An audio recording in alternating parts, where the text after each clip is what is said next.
Psalm 118, verse 24, reads as follows: This is the day the Lord has made. Let us rejoice and be glad in it. Can one be happy and sad at the same time? Ambivalence means feeling both good and bad. We are partly sad in solidarity with our colleagues who are not able to graduate with us this morning.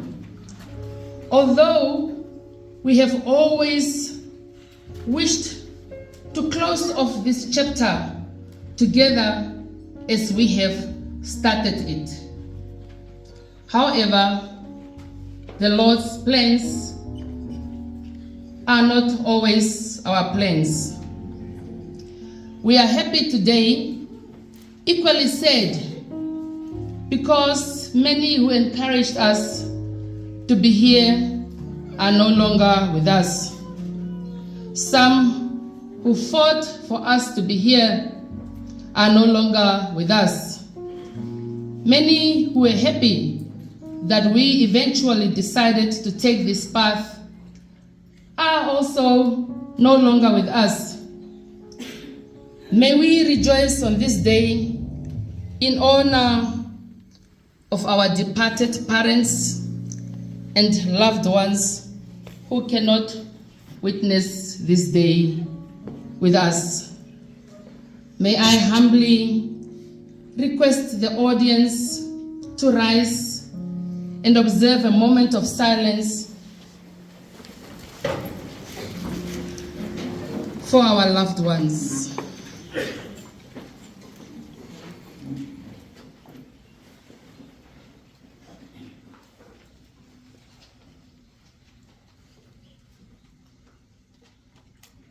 Thank you.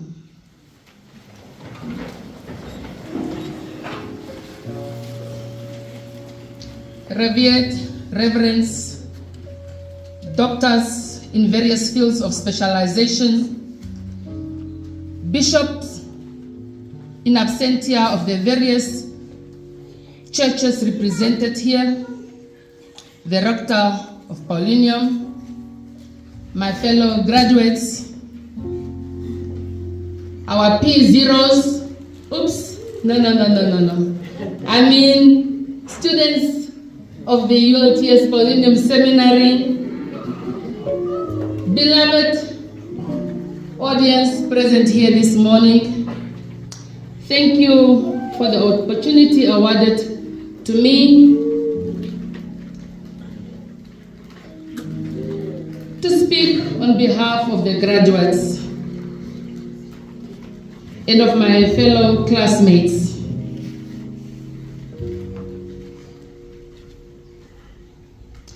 For many of us, it was like yesterday when we started our studies. For myself specifically, I was very much excited to attend the university on a full-time basis and live at school with fellow students, because I have only attempted on a distance basis, part-time basis.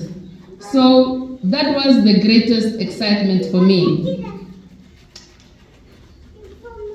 Many of us had no clue what to expect.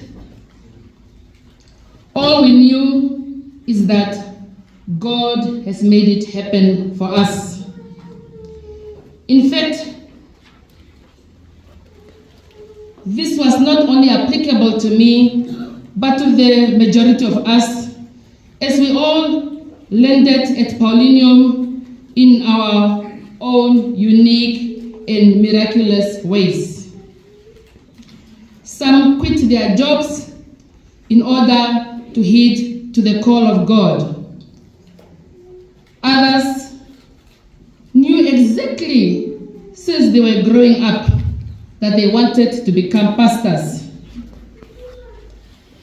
Some had dreams and visions. I remember the day exactly in this chapel when Reverend Dr. Shibeba was asking us why we wanted to become pastors. And each and every one of us had our own reasons. And today I realize that perhaps it was deliberately done so that we don't lie while answering this very important question while in the house of God. I believe that our class was and still is one of a kind. Many buckets stopped and started with us.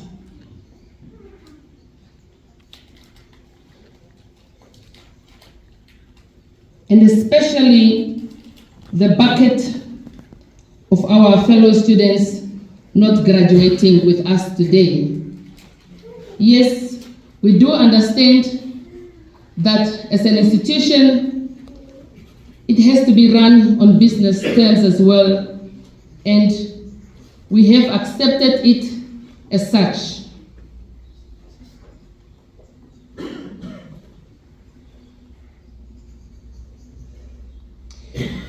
We are one of a kind because of our uniqueness in character, mannerisms, and I always hear one of my classmates echoing over and over saying, guys, we have to learn to accept one another the way we are. Some of us did not know what to expect here at Paulinum and only got here with one mission, and that is to go serve God upon completion of our studies. We wondered why we were learning Hebrew, Greek, African, especially African traditional religion.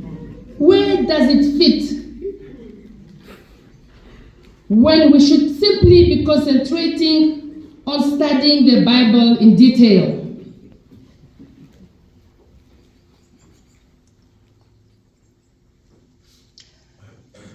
I remember someone mentioning that they thought we would just be reading the Bible over and over and over again. My fellow classmate even broke the record of Moses, spending 40 nights and 40 days on the mountain. This morning he admitted that he just came back from the mountain. And last time we understood that he spent 60 days and 60 nights on the mountain. That is our very own Moses. And the one day, Moses came back to school with bruises on the arms and on the knees. Moses, where are you coming from? I'm coming from the mountain. Moses. Moses.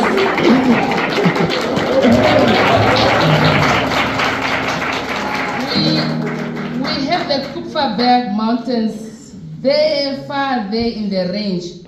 And I remember many years ago we would go hiking on those mountains. So Moses said he wanted to go see something on that mountain. Well, he also went to pray, and he prayed for all of us, I am sure. Moses is really one of a kind. I'm sorry that I have to single him out.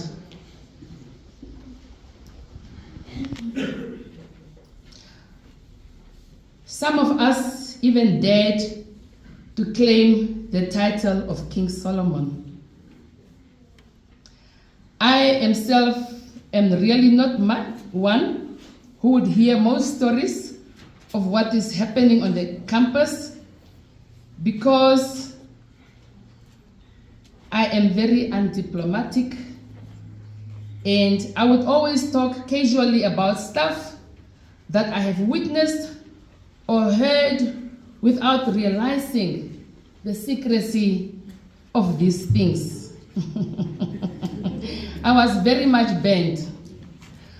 One of my brothers once baptized to the kingdom of Windhoek while he was in the bushes with his seniors chilling. Now, who dares to go chill with the seniors? Ne? He was very, very privileged to chill with the seniors.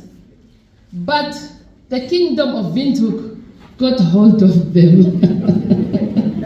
He left his seniors there in the bushes with the vehicle and he ran up to Paulinum, if I remember correctly. That is the kingdom of Windhoek. We have together survived the darkest nights of illnesses. Some survived cancer. This is not just a speech. It is the truth. Some of us survived spinal TB. If you know what spinal TB does to you, it paralyzes you. We survived spinal TB without paralyzation. And I believe that is simply because of the Spirit of God that is in us. Our Reverend Doctor mentioned that a theologian who does not pray is not a theologian. We prayed. We stayed up nights and morning, not only praying for ourselves, but also praying for our fellow students.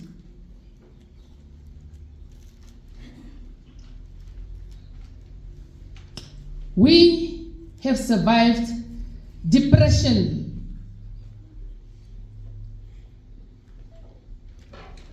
We survived heavy migraines, which would only visit colleagues when it is mostly examination time.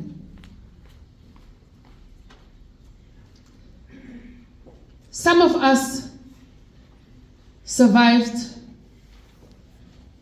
what we have not heard of, but still they survived thanks to our good and faithful God and his devoted sons and daughters who spent sleepless nights with us.